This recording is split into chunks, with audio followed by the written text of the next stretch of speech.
as a business owner, as a Shopify brand owner, you might be looking at your analytics and trying to figure out what the issue is. But the thing is, you don't want to guess. You want to use data and you want to use what you have available to find the issue and then make improvements based on that data. That way, it's a data based decision instead of just a guess. And with AI, you can even make this process easier. So, we're going to kind of go through this process here in this video. The first thing that you want to do is when you have your data, you want to look to see if people are dropping off at a specific point. Let's say on your product pages, they're visiting product pages, but they're not adding the product to the cart. You want to take a look at that page and figure out, okay, people are coming to this page, but they're not actually purchasing an item or they're not adding the product to the cart. So what could the issue be? Are our CTAs weak? Are they even visible, right? So do we have an available way for customers to add products to cart? Are buttons bleeding into the page? Are they not creating any sense of urgency? Are they not clear enough? Do we need to reposition them on the page so that customers can clearly see where these CTAs are? Maybe it's a lack of trust. Do we have reviews on our product page or throughout our website? Do we have any type of policies or guarantees displayed to customers so they have that trust in our brand? Again, do we have this social proof here? That's something also that should be kept in mind as well. What about maybe our mobile layout? Does that need to be improved? Do we have huge walls of text?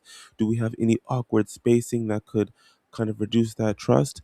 Um, Going back to our add to cart button, where is it positioned on the page for a mobile user? Is it easy for them to access that add to cart button to be able to, add the products to the cart and check out? Maybe we also need to take a look at our navigation. How does our navigation look like, especially on mobile? Is it clustered?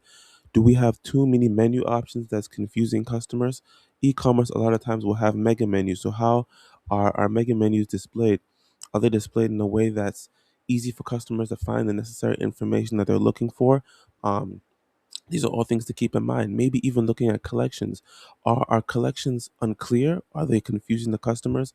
Do customers have to think too much before they make a purchase? So really trying to take a deep dive into your website, finding these friction points and conversion leaks is really going to help you out as a business owner to see where are these small issues that could possibly be killing our conversions.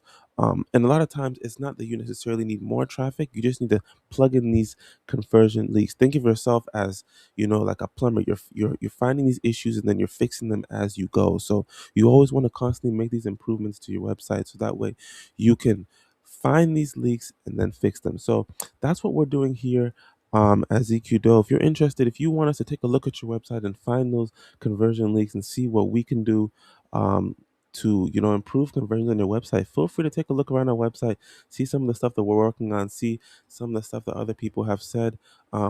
Having a second set of eyes on your website and going through your customer flow really does help you out to be able to find those leaks and then making improvements based on that, along tied in hand with your analytics. So once again, I do hope this video was helpful to give you some ideas on how you can kind of look through your website to find those conversion improvements. If you have any questions at all, if you'd like us to take a look at your website, see how we can help, please feel free to reach out.